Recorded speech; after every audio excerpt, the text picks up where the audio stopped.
It was 3 a.m. and the party was finally over. Liam was exhausted. He fumbled with his keys, swearing under his breath, and finally pushed open the door to what he thought was his identical apartment on the 3rd floor.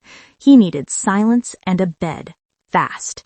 He didn't even notice the faint smell of a different laundry detergent.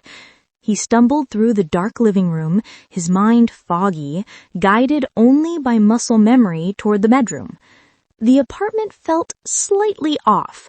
A different armchair, a strange coat hanging near the door, but exhaustion overruled observation. He was halfway to sleep already. He saw the familiar silhouette of his girlfriend, Sarah, under the duvet. Relief washed over him.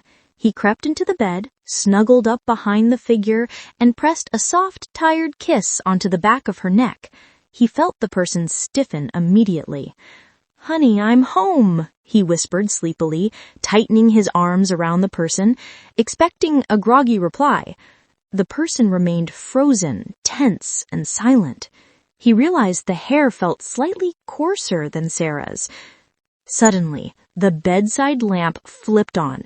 Liam blinked, blinded by the harsh light. The person he was holding immediately let out a loud, high-pitched scream. Liam recoiled, realizing instantly his terrible, fundamental error. Staring back at him was not Sarah, but a completely bald, bearded man with huge, terrified eyes. The man, Gary, was identical to Liam's roommate, but not the roommate. He had the wrong apartment. Gary looked ready to call the police. Just as Liam scrambled off the bed, trying to form an apology, the door burst open. Standing there was his actual girlfriend, Sarah, who had heard the scream from their actual apartment next door. She took in the scene. Liam, half undressed, standing next to a screaming stranger in a strange bed. Sarah's face went white, then immediately crimson with rage. "Liam, what is this?" she shrieked. Liam desperately tried to explain the wrong apartment theory, pointing frantically at the identical doors outside.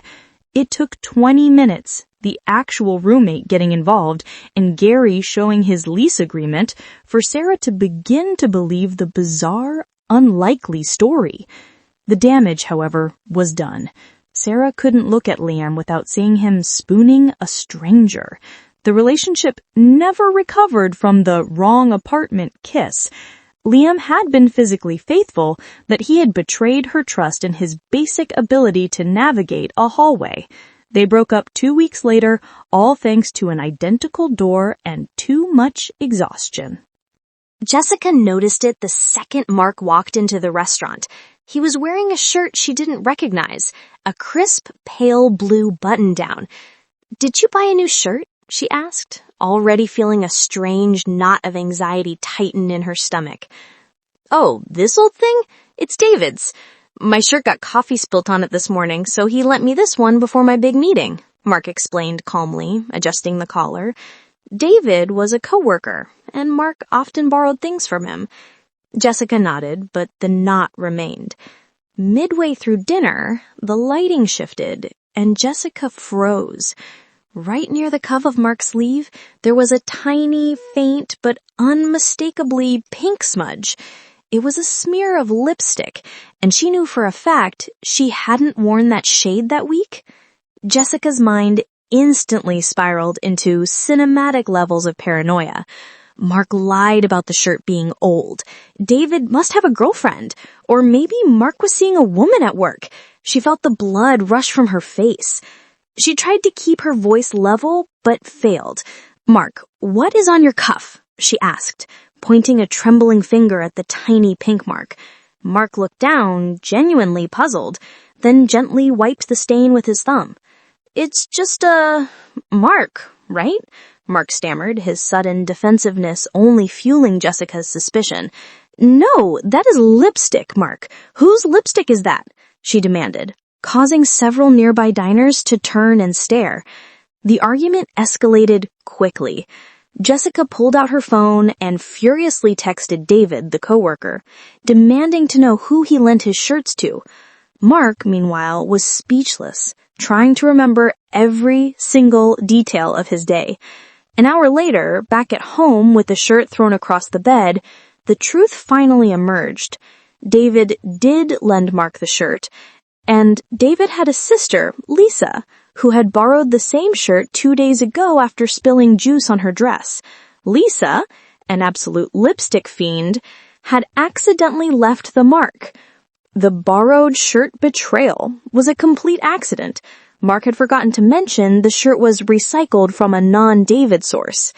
Jessica felt a tidal wave of shame and relief, realizing her paranoia had nearly destroyed their relationship over a friend's lipstick. Mark forgave her outburst, but the trust was fragile. Jessica now realizes that her biggest betrayal was not Mark's, but her own quick jump to conclusions.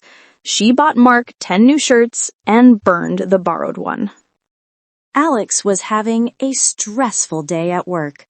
To cheer himself up, he quickly typed out a flirty, slightly suggestive text intended for his partner, Chris, detailing what he wanted to do when they got home that evening. The message was explicit, playful, and very personal. He proofread the message, chuckled, and hit send. A minute later, he got a reply. "Alex, I think you meant this for someone else. See me in my office at 4:30. Mr. Henderson." Mr. Henderson was Alex's boss, a notoriously strict and professional man. Alex felt his stomach drop out of his body. He hadn't sent the text to Chris. He had sent it to his boss, whose name was only one contact entry above Chris's due to an alphabetical listing error. The highly explicit text was now sitting on Mr. Henderson's phone. He raced to the bathroom and frantically tried to remember if he had ever given Mr. Henderson any indication that he was interested in him. The sheer horror of the professional mistake was overwhelming. He was sure he was about to be fired for harassment. At 4:30, Alex shambled into the cold, silent office. Mr. Henderson sat stone-faced behind his huge desk. He simply slid his phone across the desk with the text message displayed. "Explain yourself, Alex," the boss said in a voice void of emotion.